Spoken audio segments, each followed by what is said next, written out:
Happy Wednesday. So good to see you. Really excited to be with you as always today. If you're new around these parts, we would really love if you would say hello because we love new friends and the chat is the place to do that. However, no fear if you are rewatching this later or if you are listening to this on your favorite podcast network while you walk the dog or fold the laundry or do the dishes.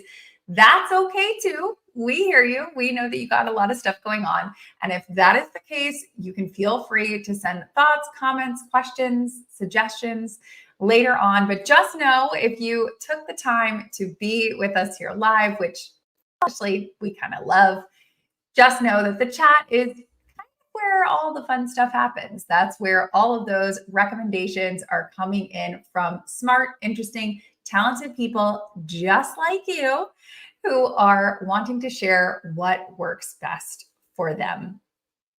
If you have continued to join us every single week, which so many of us do, you might see that I am slowly sort of building down this road of increasing confidence, really kind of getting into the nitty-gritty when it comes to pitching yourself and putting your best foot forward, because I just personally really feel like as we get towards the end of the year, which I know is completely crazy that we are already in the last quarter of the year, October, November, December, people, we got 90 days to really crank on the rest of 2024. What I find that starts to happen is, we get so busy, things are happening. Sort of we're kind of in the current of life. We're kind of just like swimming along and we don't actually stop a lot and really say, let me self-evaluate. Like, am I showing up the best way that I can? And I think one of the things that especially happens at the end of the year is there are a ton of meetings. Why? I don't know what industry you're in, but I'll speak for myself. In my industries, a ton of budgets get reset come January 1, which means all of November, December, you're like in budget meetings. People are fighting for budget. Number two, raises, promotions, end of year bonuses. There's a lot of, presentations that are happening, how well the marketing team did or how well the sales team did. And it's kind of like nudge, nudge, hint, hint. The sales team did so well. What a coincidence. You're giving out bonuses in 30 days. I want to make sure my team is getting that good bonus. So I just find that a lot of the year, like a lot of the end of the year, you're really advocating, and you're advocating in a time where, let's be honest, people are crazy. They're crazy busy with their personal lives, with their work lives. Your boss has a lot going on. The company has a lot going on. If you're an entrepreneur like myself, you have a lot kind of personally going on as it gets to the end of the year. So just really how to break through the noise, touch and really get to know those people that are making the decisions, and you might not have a lot of time with them. So you need to make sure that when you do get in front of them or when it is time for your big presentation, that you are packing a punch in a really big way. And so as I was kind of thinking about all of those things, it was really, how do we do this in a way that is going to make the most impact? And so, as you know, I go down rabbit holes, you go down rabbit holes, we both go down rabbit holes. And one of the rabbit holes that I went down was really, how do we get from just kind of good, passable to that sort of great, unforgettable? And when I hear that and when I want to sink into that, I completely got lost in our guest today, Spencer's content, because it is all about how to go from the, again, good, passable, fine, okay, to unforgettable, great, super impactful. And I think during this busy last quarter of the year, when every second matters, when those presentations really count, because it does have to do with next year's budget, or it does have to do with your raise, or it does have to do with your team's capabilities and what you're going to take on for the next year. These times are so important, and we want to make sure that we are putting our very, very, very best foot forward. And so when you deep dive on Spencer, which hopefully you did, if you didn't, I'll give you like the Cliff Notes version now, but he has been doing this for many, many years. And what I think is really interesting about him compared to, well, this will be a spicy take, but you can let me know, like Liz and Lorraine and Jeff and everybody who's here live, you can let me know if you are with me on this. But I really think that it is a whole nother level of awesome when someone has walked the walk and then talks the talk. So it's not just, oh, I'm really great at giving presentations, so then I can tell you how I'm so great at giving presentations. It's someone who has been on like both sides of the coin, kind of similarly to, listen, I'm sure there's many great doctors that are in like OBGYN fields and deliver babies all the time, but no one's going to really tell you what it's like to deliver a baby like a woman. Because if you're pooping a child out of your body, you're going to have a whole new insight on like what that is like that a man just might not have, or when people are teaching about something but they've actually done it. And so that's what I love so much about Spencer, is because he worked for almost a decade. I think it was 8 years at Prezi, which all they do is presentations, online presentations. So it's kind of like he saw how the sausage was made, and he was seeing lots of different flavors of sausages being made from the back end. And then now he's teaching people to do it on the front end. So I think that that's such a rare type of person, and a person that I personally really like to learn from, because I feel like they've seen it all and they've seen it from both sides. So anyway, without further ado, I hope that everyone can help me welcome Spencer to our coffee chat. Hello, everybody. Nice to be here. Wow. What a warm-up. That was great. I mean, you didn't think I was going to talk about pooping childs out, but you know. No, definitely not. You're not going to get an intro like that everywhere. Exactly. I love the analogy of the sausages. It reminded me straight away of when I first started out in work, because I'm also a marketeer by trade. But one of my first managers, he always used to say, Spencer, don't sell the sausage, sell the sizzle, sell the smell, the noise there. And so, yeah, so you took me back in time 30 odd years. Well, I love that, because I do feel like it's funny that you mentioned that, because I think one of the things that I really took from a lot of the content and a lot of the thought leadership that you put out is so much, well, I will say, okay, a lot of the presentation sort of advice that's out there, it's more of like the semantics. It's like, you know, here's how your presentation should look, or here's how you should move your hands. And what I think is different about you is you really get into the psychology of it, which I think is super rare. And I'm curious, is that just something that you ended up seeing over time, or that was taught to you? Because I feel like that's a totally unique take. Yeah, a mixture of both. So I was definitely very lucky. You mentioned my time at Prezi. So I worked with some amazing people in various different fields, and I'm always learning. But it was also, it kind of came from, I was not somebody who was super confident on stages. Like my backstory, before I got to Prezi, I co-founded a marketing agency years ago. And in 2009, if you remember, there was the big economic collapse. It's a long story, but kind of pivoted into becoming a presentation design house because of one client. And so I was for many years going like really deep into structure, storytelling, you know, design, things like that. But then I would always give the presentation to somebody else to go and deliver. And then, you know, I would go start the next one. So when I joined Prezi, and suddenly I'm like, okay, I need to get on stages because I haven't really done that. And then I just kind of didn't really think about it too much and went, yeah, let's just go stand up in front of 200 people. And I went, oh, I'm really scared.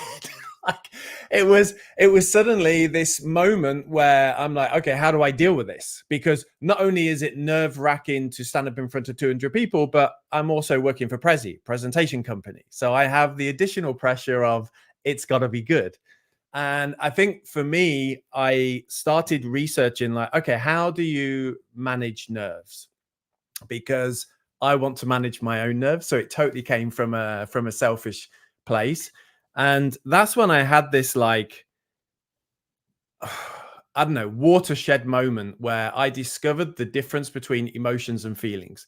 That emotions are physical. that, there's only 8 emotions. One of them is fear. And what happens when we're scared? Our heart beats faster, sweaty palms, adrenaline. Everybody has a different set of physical symptoms. And that happens unconsciously. And our modern brain is interpreting, okay, what's happening in the body? Do I need to run away? Do I need to panic? Do I, whatever.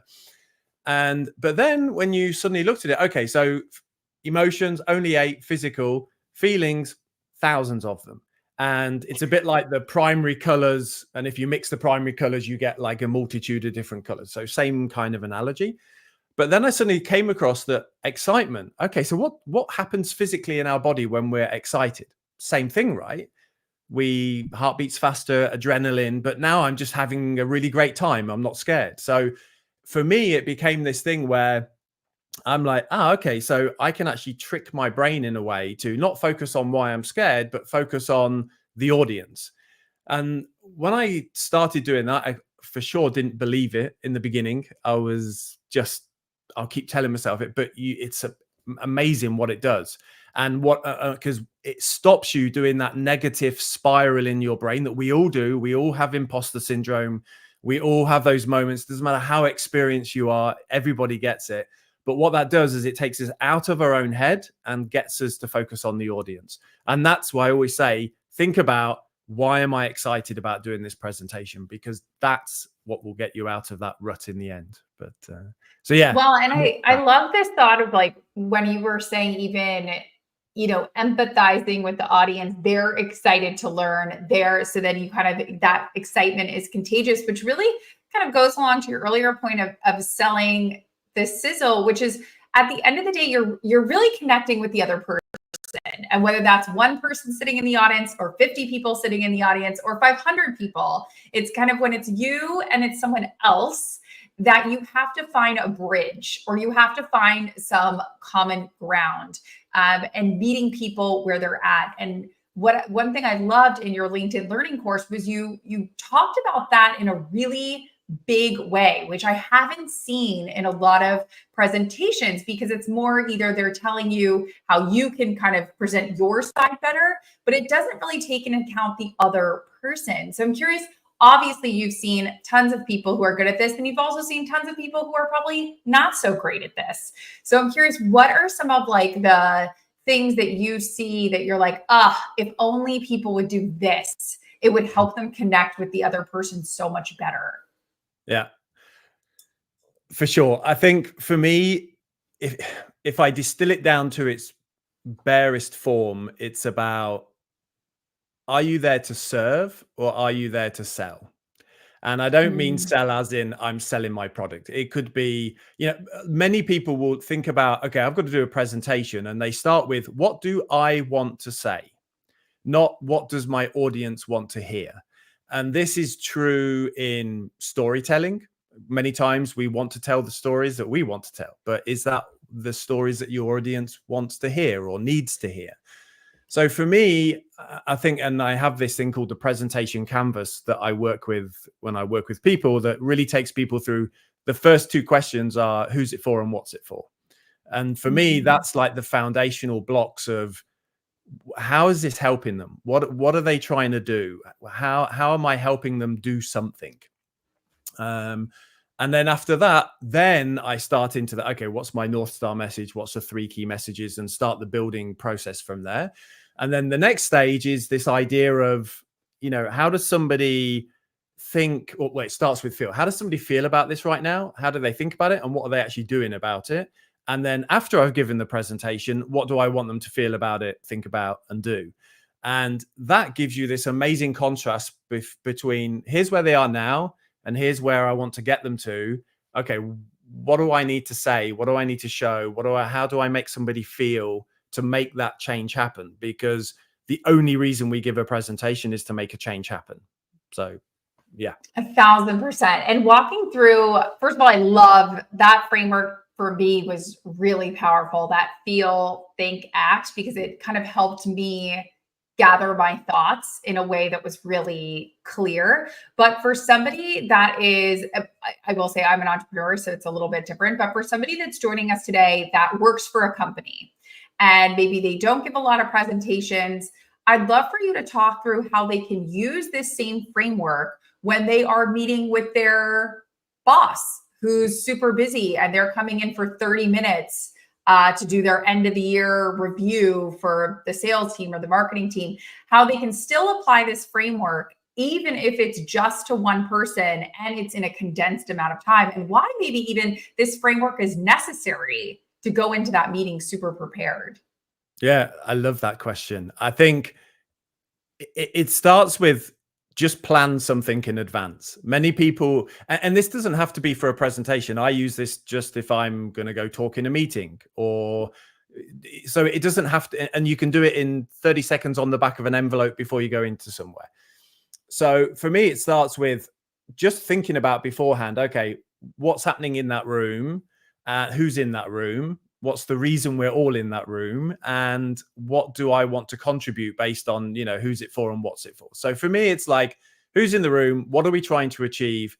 How can I help? How am I there to serve in a way? And then I'm always conscious of the fact that people are busy, and it could be one of 28 meetings that they do that day. And if you're lucky, they'll remember 2 or 3 things that you say in that meeting.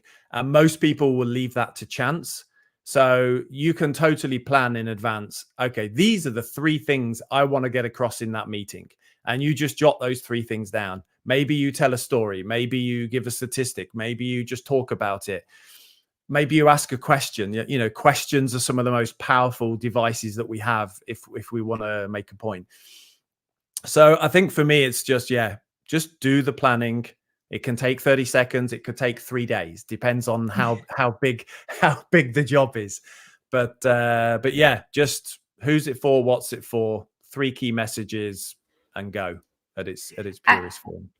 Well, and you touched a little bit briefly on your North Star message. So yeah. I'd love for you to expand a little bit more on what you mean by that. It's kind of like the main thing that you want to say. If you had to distill it down to if there's only one thing they remember, then it's this. And it's normally a good idea. So if I take a step back, when you think about, okay, we want to change how somebody feels, thinks, and acts. And there's 2 parts to that. I need to make an emotional connection, and I need to build trust, because that's how our brain works. Subconsciously, if I say to somebody, here's this amazing place in the future that you can get to, before your conscious brain has kicked in, your kind of subconscious has gone, yeah, I want that. And then our modern brain kicks in and says, yeah, but can I trust that person? Can they do what they say they can do? Who are they? There's all these like trust things come up. So what I'm always looking for is there's 2 parts to the communication. How do I make an emotional connection? How do I build trust? When you do something like the North Star message and the 3 key messages, that should all be about emotional connection. And the best way to do that is to talk about where we can get to. These are the great things that we can do, you can do, what we can achieve, where we can get to. And then you have to follow up with, I've done my homework. Here's the milestones. Here's the proof. Here's the evidence. Here's the stories. So that would be how I position a North Star message. Well, and do you think that a lot of people, I guess obviously you work with a lot of individuals and a lot of executives and a lot of teams. Where do you think in the process most people falter, or most people sort of lose their way? Is it that North Star message, or is it even before then, sort of more in the prep work? I'm loving this question, and I am going to talk about some horrible medicine that nobody wants to take. Let's do it. We love horrible medicine. So the question I get many times is, Spencer, how can I improve my next presentation? And I always say to people, triple the amount of time you spend on the next one, because we're all busy. Our calendars are a nightmare. Our inbox is crazy. Our to-do list is insane. And we have to do a lot of presentations, and we can't suddenly dedicate weeks to every single presentation, but the ones that matter, the ones that, are going to make a big difference to your life. But what I see consistently is And I guess this is why I fell in love with this space in the beginning, is presentations are kind of the unloved tool in the toolbox. It's the thing that somebody goes, oh, I've got a presentation, I'll start it this evening and I have to present tomorrow or a couple of days before. So I see consistently that it's people just don't leave enough time. And many times it's open up the laptop and start typing into a software. And for me, it's just when you're on the commute to work or going for a run or in the shower, just start percolating that, what I've got to do in my head, and, you know, jot some notes down, just start a bit of pre-planning, like really, but focus on the who's it for, what's it for, North Star message, 3 key messages, things like that.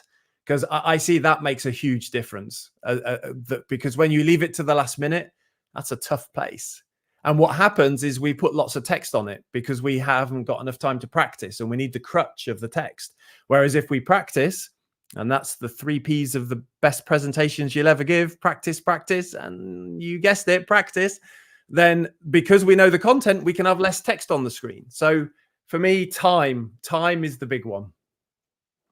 Time is the big one. And to Rachel's point, you know, a really seamless presentation, there was a lot of time and effort. You can't get around the time and effort. You can't get around the practice. You gotta, if you want to do a push-up, you got to go to the gym. I mean, it's just that's what it takes.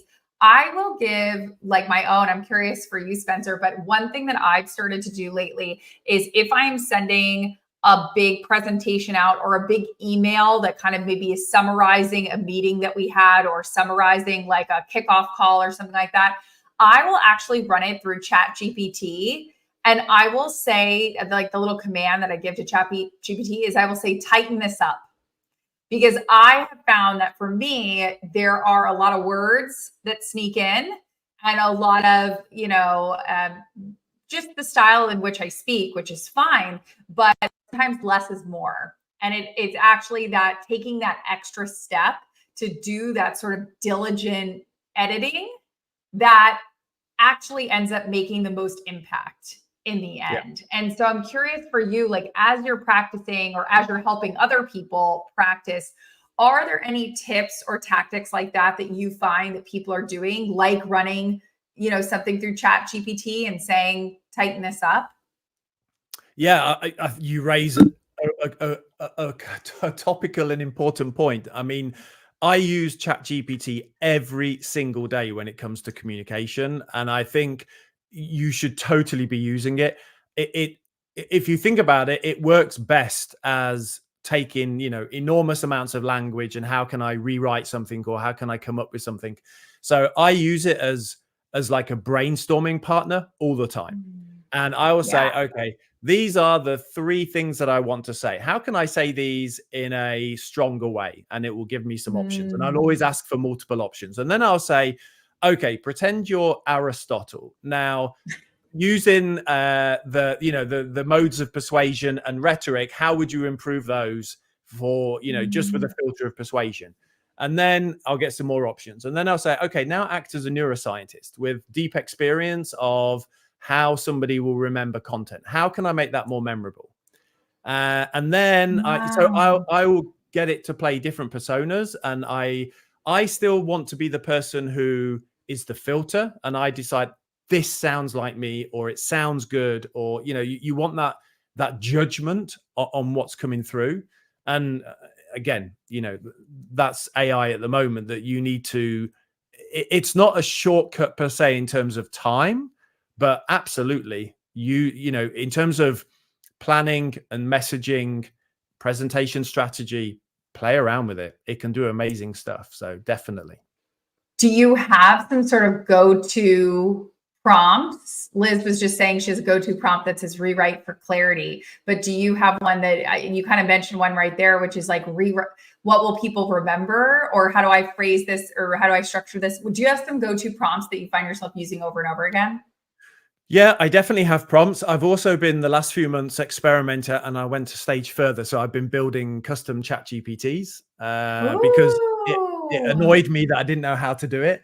So I just started learning as a curiosity project. And I'll give a non-presentation example of something that I use a lot, which is I've been trying to get better at YouTube because my consistency is really bad, and it's, you know the score. We're busy, lots of things. And so I built a custom chat GPT that will basically take a transcript from a podcast and automatically do the title and description and timestamps and things like that. Saves me hours and hours and hours of time. So Wow. the custom chat GPTs are super easy to build. It's not that different to just building a prompt out. So if you've not tried it, definitely give it a go. It's was there a space where you learned how to do one? Like, was there a YouTube video or something that you watched, or how did you learn how to build one? Yeah, exactly. I just went to YouTube and just typed in, how do I build a custom chat GPT? And, I've got a couple of friends in the space, so I asked them as well. But I always, and this is definite parallels to building presentations, but the best thing is to learn by doing and just make the mistakes and just figure out what works and what doesn't. And yeah, it's a bit painful, but it's all good. But that's the best way to figure it out, is to get messy and try it. Yeah. I mean, that's the only way to do it. Yeah. What have you found when you are working with people that sort of in the first, maybe it's like the first half hour that you're Zooming with them, or the first hour that you're in person, is there any sort of red flag or something that immediately you're like, Zach, my friend, like, that's a no? Like, is there anything that, I mean, just because I always think back to that, I'm going to totally butcher this because I always do, but there was like a meme that basically said, there was a woodworker who had been around for 30 years and he charged $10,000 for something that took 3 minutes. And the other person was like, why are you charging me all this money if it only takes 3 minutes of work? And he says, because I have 30 years of knowledge, and that's why it takes me 3 minutes to do this. And I feel like you have that because you've spent, a decade plus, seeing everything there is to see, that I wonder if there is that sort of, you can see something within 3 minutes because you've just seen it so many times and you have such a historical knowledge that you're like, that's a no. That is going to like trip you up. Yeah. Yeah. I love this question. So I see many times it's all about confidence, fear, imposter syndrome. This is at the core of all of us. And I see many, and this manifests in different ways. It's, I haven't done it before, or I don't like my voice, or I don't like how I look, or I don't like this. And it's always, people are focused internally. And what I try to do is get them to focus externally, because the second we get out of our head, then it starts to change how we feel and think about stuff. But I definitely see, it can be, I'm an introvert and it's really hard, or I'm super nervous 10 minutes before. So I'm always looking for the, what are the moments where that becomes really tough, and how can we build little rituals or things to get past it?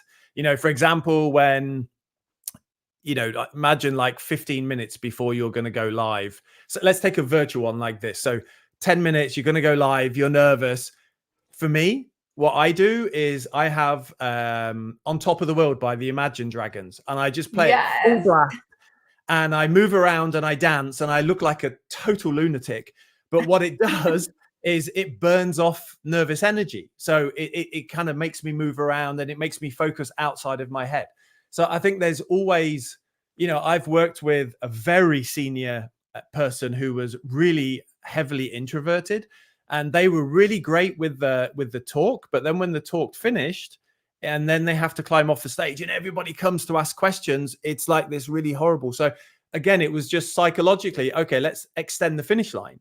So you're not finished when the talk is finished. You're finished when you leave the room. And so sometimes it can be the smallest of psychological things that just help people get past those moments. And I always say it's just a series of little things sometimes that help us with that. But yeah. Well, I love that you kind of dug into the psychology of it, because Jeff also brings up a good point. If there are people who are joining us today who have faced any sort of setback. Maybe they didn't get the promotion that they wanted, or they were interviewing for a new job and they were one of the finalists and they thought they had presented themselves so well and, did their pitch so well of why they, deserve to go to that new company or deserve that promotion or deserve that raise, but then ultimately didn't get it. How do you build back better? Oh, if I had the absolute answer to this, I'd be a rich person, I think. Yeah. So what I'll say, it's a great question. And man, I've been there. I've been made redundant. I've not got the job many times.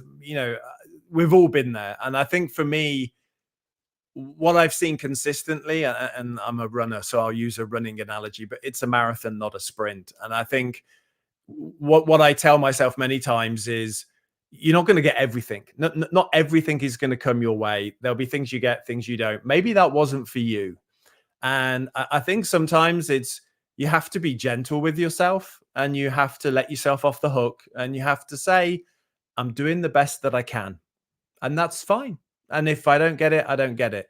So I think it's like, I really worked hard over the years to not get caught up in what happened, but focus on, I'm getting back up and I'm doing it again because I love doing this. This is what I'm passionate about. And, it will be okay in the end. So I think for me, it's just that idea. And this is the same, when again, massive parallels to presenting, but it doesn't matter how experienced you are. You can have a bad day. You can suddenly 10 minutes beforehand and you're shivering wreck. So it's not like you learn certain things and then that's it. You're going to be great ever and again. So I think, yeah, it's a marathon, not a sprint. Be kind to yourself, be gentle to yourself. We do the best we can with what we have. Be gentle. No, it's huge. And I tell people all the time that, LeBron loses too.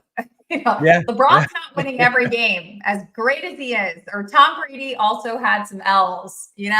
Tom Brady wasn't winning every single game. So even the best of the best are also, taking some losses from time to time. But speaking of like the Tom Brady's and the people that are really on top of their game, one thing that it sounds like you do, and I think a lot of those people do, is they're always looking at ways to improve. And so whether that's using Chat GPT, or I'm curious if there's other either platforms or online apps or things that you've found yourself using that make your life easier or make what you do easier, or make things for the people that you're working with easier. Yeah, great.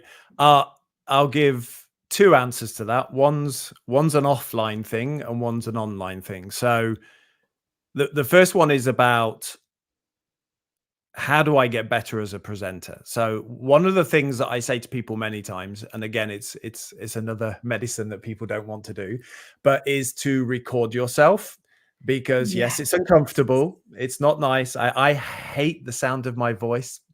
So we're all there, but you don't have to show anybody, and you can learn a lot about how you are, how you move, how you say the words. Have you got any filler words? And I have a great way to get rid of filler words. I'll come back to that in a minute.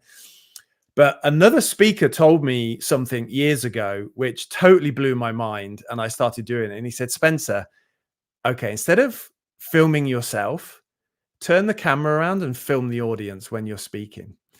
And this just unlocked a whole other layer of like, ooh, okay, so I can still hear me talking, but now I see when they're engaged or when they're looking at their phone or if they're taking photographs. Or so also think about, and this could be like you're in a Zoom call and you just have a recording, but take some time and just look at, okay, what's the audience doing when I'm talking? What's happening on people's faces?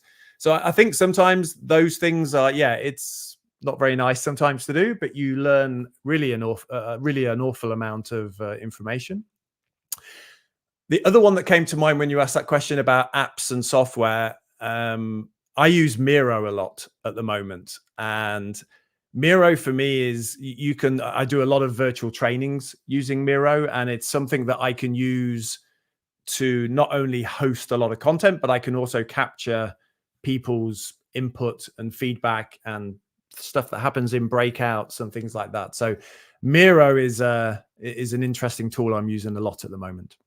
And is it you use it in conjunction with Zoom, or it's something that you can use just without, just for yourself, like Notion or something like that? You can, yeah. I mean, you can use Miro for a multitude of things now, but specifically for the training side, I use it in conjunction with either Teams or Zoom, depending on what people are using.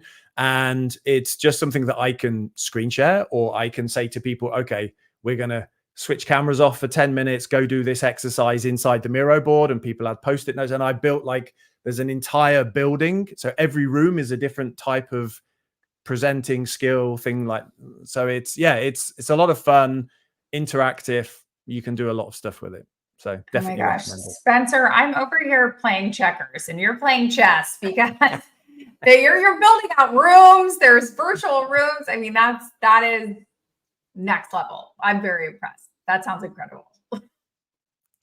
I'm curious for you, as someone who's been doing this for so many years, is there anybody that you still learn from, or podcasts that you listen to, or newsletters that you subscribe to, or books that from authors that you like, that you feel like you're still on that education journey? Definitely learning every day. From everybody. It doesn't have to be famous people. Like I do a lot of public speaking classes, clubs. I've done improv comedy. I'm at Toastmasters at the moment, and I learn from people every single week. So even after being in the game for a long time, I'm always looking for what worked well. How did they do that? That's interesting. So I'm always learning. I think, yeah, you come across like well-known speakers. I mean, if you want to see, this is really hard to choose. If you want to see like a really good keynote, go and look at Scott Harrison, who's the CEO of Charity Water, and he closed out HubSpot's inbound event. I think it was 2013. It's a long time ago. He did this 45-minute keynote, and it is a masterclass in emotion plus trust. The first 20 minutes, it's all about emotional connection, and then it's all about building trust. And you just see where it switches at a certain moment. So that I would definitely say. And the other one, which I'll send you down another rabbit hole now. So go back and watch, and this is warning, not political at all, but go back and watch Obama's 2004 convention speech. And it's based on a structure called the three nested narratives. And the three nested narratives is the story of me, the story of us, and the story of why now. And he has these beautiful bridge sentences where he switches between those three stories.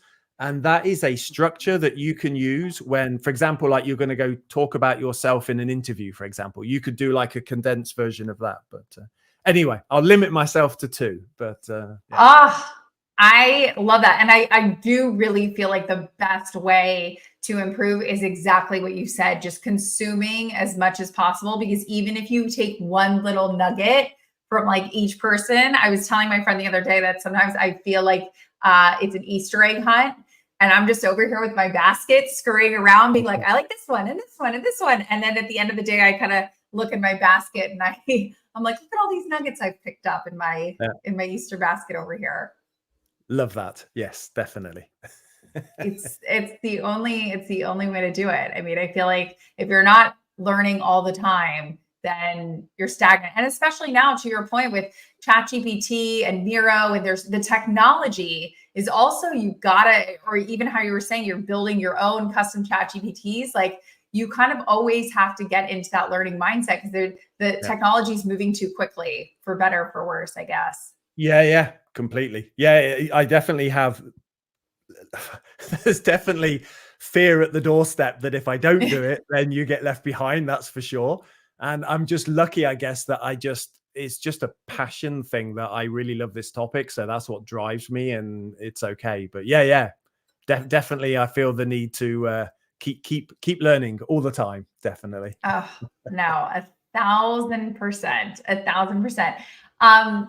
I'm curious for you, when you are doing any sort of presenting virtually versus in person, I'm curious on your thoughts, because I feel like this is a very divisive topic, and I guess maybe there's no right answer, but What do you feel like there should be any changes between a virtual presentation or an in-person presentation, or do you feel like every stage is created equally no matter where it is? Ooh, what a good question. So there's definitely a difference there, but there's also a lot of overlap. So if I go back to around 2017, 2018, I'm working at Prezi, and we were working on what became Prezi Video, which was because we saw that many people are taking a presentation, going into Zoom, and there's got to be a better way than just covering up the whole screen with a slide, and they want to see you as the presenter. And so I started thinking, okay, how do I present on video? And I started doing video stuff, and I was terrible. And I was like, okay, so I need to learn some new things. And I did this crazy thing on LinkedIn where I just decided, okay, I'm going to do 30 videos in 30 days, giving 30 tips. And I just everywhere from the airport in San Francisco to wherever, I just would religiously publish a video. And through that process, I learned a hell of a lot. And I started to understand things like the video flattens you a bit. So it's almost like turning the volume down by 20%. So when you're on video, whether it's your hand gestures or your voice or your movement is just up the game a little bit. And it feels weird to you. It feels like this just feels like I'm a clown. But actually, the audience, it just looks good because they see it and there's movement, even though it might feel a bit different. And I promised when I was talking a while back, I said about I've got a great thing for filler words. What I discovered through that process is when you raise your voice by 20%, it almost eliminates filler words, because filler words come from when we're talking in our natural conversational level and we're talking fast and we're thinking, but actually when we raise our voice, that's really hard to do. So raising your voice just a little bit, just so ignore the 20%, but just take it out of your natural level and it almost eliminate filler words. So. Oh, I love that. I feel like anytime you can get rid of filler words, it's something that I work on constantly. So I'll take any advice that you have when it comes to that. I really want to get to this question from Rachel, which says, what is your go-to presentation software? Is it still Prezi, or is there something new that you love that's on the market that you're using? Love this. I still use Prezi Video all the time. I absolutely adore it because it just allows me to have content on the screen around me. I also use PowerPoint an awful lot because a lot of my clients use PowerPoint, and you can do some amazing things in PowerPoint now as well. I think in general, when I think back to when I first joined Prezi back in 2013, 14, something like that, the software market was much quieter. And I think there's been some amazing changes in the last few years. So I'm still mostly Prezi, PowerPoint, Miro, I mentioned before. I'm also beta testing a bunch of the AI presentation tools. But for me, I don't know, they're still missing. It's because again, it's still a text-based thing. So it's take this big chunk of text and then I'll just put it into small chunks on a okay design, like a nice design. And for me, but I'm not really the typical presentation person, but I still see that as I'm totally open to the fact that 5 years from now, it'll be totally different and we'll just think it and it will probably appear on the screen. But yeah, 1,000%. No, I tell people for right now, you have to sometimes think of AI as like a kindergartner, not a Picasso. Like we can get a solid scribble, but like don't be expecting a masterpiece out of that thing. Like you still got to use your own brain power somewhat. And I have been for many years. I'm a huge fan of Seth Godin, obviously as a marketeer. He's one of the best human beings on the planet, I think. And he always says that AI is really good at mediocre. So if you want to do mediocre, AI can do that amazingly. And yeah, again, like let's see what happens when Q-Star comes out and it's like 10 times as powerful as ChatGPT. But I think at the moment, it still needs your personal story, your flavor, your style. That's what takes it to great. 1,000%. 1,000%. Okay. if people are like me and they're leaning forward in their seats and they're like, yes, Spencer, this is so great, I want to keep learning from you, where is the best place for them to do that? We're already there on LinkedIn. So I spend enormous amounts of time on LinkedIn. So yeah, just send me a connection request, follow me. I'm always talking about this stuff on LinkedIn. And if not, just my website is senrocks.com. So I love it. And okay, so as we kind of alluded to before, we love going down rabbit holes. We love homework around these parts. You are in good company with a team of super nerds, self-loving super nerds.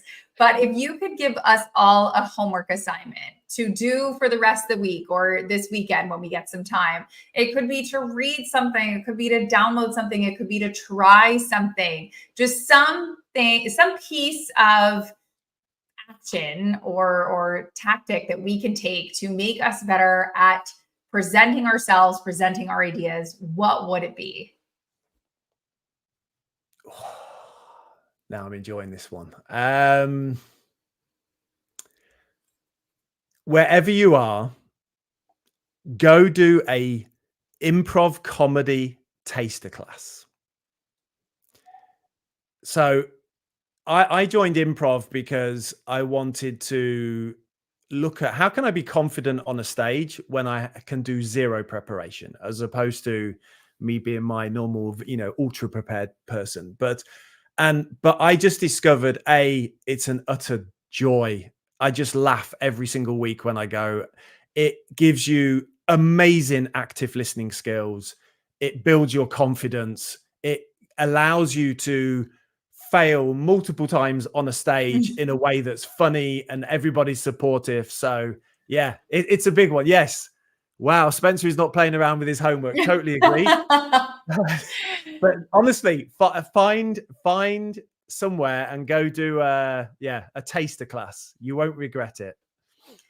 I always say that it is really humbling to have to practice thinking on your feet, because a lot of times we don't get that practice anymore. So I think that is outstanding homework assignment for all of us. Thank you so much, Spencer. And thank you for taking the time to impart all of this wisdom and tips and tactics. We're really grateful for it. So thank you. You're welcome. Thank you for listening. Thank you for giving me your time. Definitely. And thank you, everybody, for joining Spencer and I and filling up on caffeine and filling up on knowledge and filling up with time with other smart, interesting people like yourselves. If you want to join us, we are here every single Wednesday at 1 p.m. Eastern, same time, same place. You can always go to getcoffeewithkim.com and those meeting invites will be magically set in your calendar if you are type A like me and live and die by your calendar. So thank you so much. And thank you, Spencer. We really appreciate it. Thank you. Take care, everybody.